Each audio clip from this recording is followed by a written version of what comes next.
জান্নাতের সুসংবাদ পাবে কারা? কাদেরকে জান্নাতের সুসংবাদ দেওয়া হবে শুনে নাও। রোজাদার হয়ে যাও, রোজাদার হয়ে যাও, সিয়াম পালনকারী হয়ে যাও। মুসলমান কোনদিন বেরোজাদার হতে পারে না, পারে না, পারে না। বিশ্ব নবী বলেছেন, অনেকবার বলেছে হাদিসটা, আবার শুধু ছোট্ট করে বলি। নবী বললেন, জাহান্নামে আমি দেখলাম কিছু মানুষের পা গুলোকে আকাশের দিকে বাঁধা আছে, আর তাদের মাথা মুখমণ্ডল মাটির দিকে ঝুলছে। পা গুলো আকাশের দিকে, মাথা তার মাটির দিকে উল্টো করে ঝুলছে। উল্টো করে থাকার কারণে ওদের মুখগুলো, গালগুলো ফেটে ফেটে ফেটে ফেটে রক্ত পড়ে।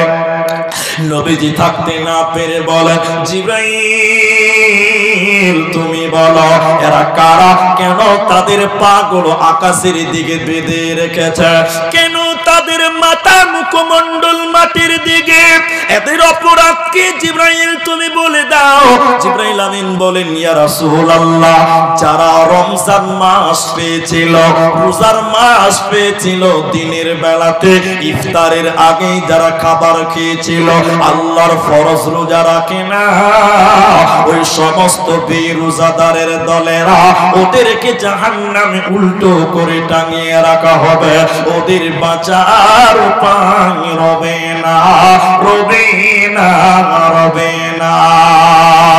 সাবধানে তাকিও মুমিন ঈমান রাখা দায়, সাবধানে তাকিও মুমিন ঈমান রাখা দায়। কিয়ামতের আলামত ভাবে বোঝা যায়, সাবধানে তাকিও মুমিন ঈমান রাখা দায়, সাবধানে তাকিও মুমিন ঈমান রাখা দায়। কি লিখব ভাই বাংলার বাণী, লিখতে ঝরে চোখের পানি। ক্ষমতার জোরে মানুষ মারে পশ্চিমী বাংলায়, সাবধানে থাকিও মুমিন ঈমান রাখা দায়, সাবধানে থাকিও মুমিন ঈমান রাখা দায়। কিয়ামতের আলামত ভাবে বোঝা যায়, সাবধানে থাকিও মুমিন ঈমান রাখা দায়। সবাই রোজা রাখবো বলুন ইনশাআল্লাহ। অনেক মানুষ এদিকে দেখেন রোজা রাখে না, এরকম বেরোজাদার নাই।